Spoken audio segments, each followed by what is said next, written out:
趙善軒說中國通史啊，繼續咧繼上次講秦朝統一嗰種合理性同埋西方嘅分別咧，我就係講下統一嘅貢獻啦。早幾年啊，開始大陸好流行咧，就拍秦始皇嘅早10幾年其實嘅電視劇同電影英雄啊，張藝謀咁啊，電視劇又拍咗嗰啲咩千古一帝啊嗰啲咁嘅嘢，不斷咁去塑造描述秦始皇係一種偉大嘅聖君。個原因係咩呢？因為佢建立咗一個好重要嘅王朝，呢個王朝結束咗數百年嘅混戰，結束咗數百年混戰咧，雖然咧產生咗好多文明，但係咧混戰令到無數人口嘅死亡。秦始皇咧就建立咗一個咁嘅制度，雖然咧佢自己亦都虐待咗好多人啦，但係後世即係起碼咧呢個穩定嘅制度係延續咗，即係大部分時間，即係有學者統計過2000幾年咧嗰個時代咧，大概有2/3咧係屬為相安無事嘅，1/3就係戰亂嘅時代，2/3就係統一相安無事嘅時代。咁2/3裏邊咧，亦都有大概10% 至20% 咧，所謂嘅太平盛世，即係生活豐足嘅。咁所以對於呢個嘅所謂帝王皇帝制度啦，5·4時代好多學者就認為係因為受於時代嘅局限啦，佢哋不斷咁批判，認為呢啲咧係吃人嘅禮教嚟㗎，魯迅係嘛話呢個萬惡嘅封建制度，咁實際上佢係忽略咗歷史嘅合理性啦咁呢個係唔能夠用現代嘅眼光去無限量地否定歷史嘅發展，呢樣嘢係唔合理嘅。咁秦始皇嘅統一制度咧有一個好大嘅努力，舉其要者咧，最主要係廢封建行郡縣。行郡縣同埋封建嘅分別喺邊度咧？即係呢個就要用生意嘅角度去解釋。即係譬如話咧，如果你係一個生意嘅，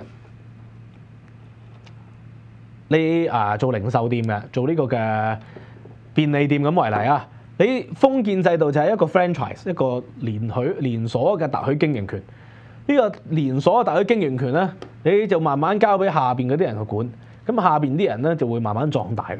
佢哋會管得更有效率嘅，從管理學嘅角度嚟講，會管得更有效率嘅，因為咧你直接去管咧，你要用相當大嘅官吏啦，相當大嘅行政人員去管啦，而嗰啲人咧未必熟悉地方嘅民情嘅，即係譬如話你間便利店喺佐敦區同喺天水圍區所賣嘅貨應該係不一樣嘅，但係如果你中央去管咧，你就掌握唔到呢樣嘢，你就分俾地方管，結果行政效率咧就提升得好犀利。所以春秋戰國嘅時候，點解出現咗咁多名臣賢將啫嘛？賢臣名將啊，點解出現咗咁多咧？呢個就係從呢個嘅分工啦 ，specialization，Adam Smith 佢強調啦，係嘛？分工導致 specialization 專業化啊嘛。咁大統一咧就相反，行政效率就極低，但係個好處係咩咧？穩定。翻去之前講過重點啦，因為如果太多 franchise，佢慢慢長大咗之後咧，佢會想辦法獨立出嚟，建立自己嘅 brand 嘅品牌喎。咁可能佢就成為你嘅 competitor， 你嘅競爭對手。但係大統一王朝咧，佢唔能夠有效地成長，佢就冇辦法威脅到你。佢話有啲人又話，咁威脅一家姓啫，咁有乜所謂啫？係咪啊？邊個做皇帝一樣咧？咁唔係喎。當如果另外一家姓威脅一家姓嘅時候咧，就會出現一個長久嘅對峙啦、軍事嘅衝突啦，咁又會導致無數人嘅死亡，個交易成本就好高。所以中國人就考慮到，因為咧社會如果急速發展咧，交易成本咧就好高，就寧願停滯地發展。呢個字好矛盾啊！停滯地發展。sorry， 我應該跟進啲。呢個係加州學派，美國咧有一批咧叫加州學派 The School of California。咁有幾個人啦，其中一個就 James Lee 李宗清教授，佢就係李政道嘅仔嚟嘅。李政道係楊振寧同一時間係攞同一個諾貝爾學物理獎嘅人啦。咁李宗清佢哋呢班人咧，外邊王國斌啦。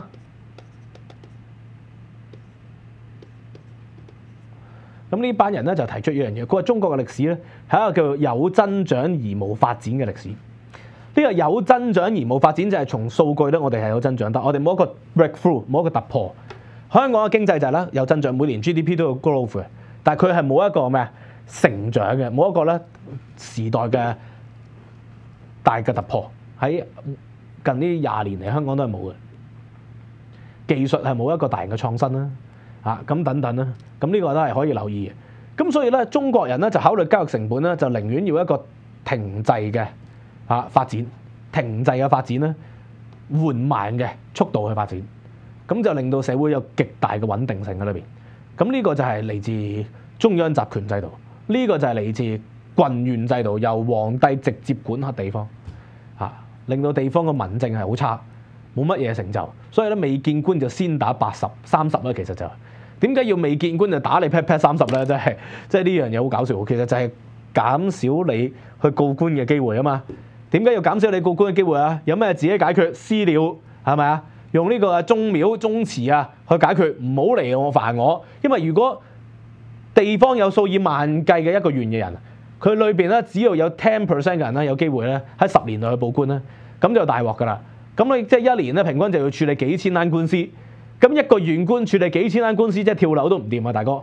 咁所以點啊？所以咧就未見官先打30，就增加你告官嘅即係告人嘅交易成本。咁啊，所以就和諧啦嚇，大家互相私了嚇，你忍我忍你，或者你騙我騙你嚇。咁所以咧，成日出現嗰啲咩廣東大械鬥啊，清代咪出現好多呢啲嘢咯，一殺死以千計嘅人啊，咁呢個好恐怖㗎嚇。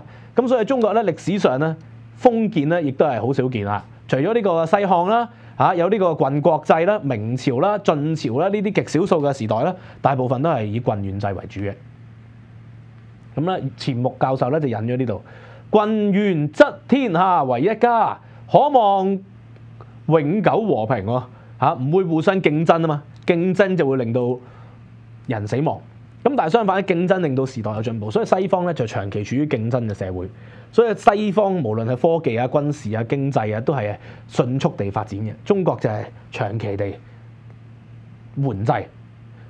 封建咧則依然定立國，難免有兵端啦，難免大家互相競爭打交㗎。此實當時一種極純潔偉大之理想啊，係咪啊？希望咧係以天下平天下，就係中國知識分子追求最大嘅目的，令到戰亂係能夠消弭嘅。秦朝咧有呢個建樹，錢穆教授話係中國史上一大躍進嘅功績喎，唔好用全盤否定歷史啊！後人以專制姬秦實有欠公允，係用現代民主社會嘅思想判斷2000幾年前嘅嘢，咁呢樣嘢係絕對唔公平嘅。你唔能夠用2000幾年後嘅標準咧去評論以前嘅嘢，即係譬如話而家講環保，你唔能夠評價以前啲人唔環保啊！咁呢個係即係係一個空想主義嘅思想嚟嘅，跳躍得太犀利，後現代得太犀利啦 ，postmodernism。咁所以錢穆教授錢賓四先生咧，佢話研究中國歷史一定要有溫情同敬意啊嘛，一種尊重前人嘅貢獻，溫情同埋敬意。呢個深受咧，我深受佢影響嘅。即係而家嗰啲好多本土派學者就即係全盤否定論啦，呢啲咧就係跳躍抽空嘅唔懂感恩嘅，唔明白末日前人嘅貢獻咧，就唔會有今天嘅社會發展。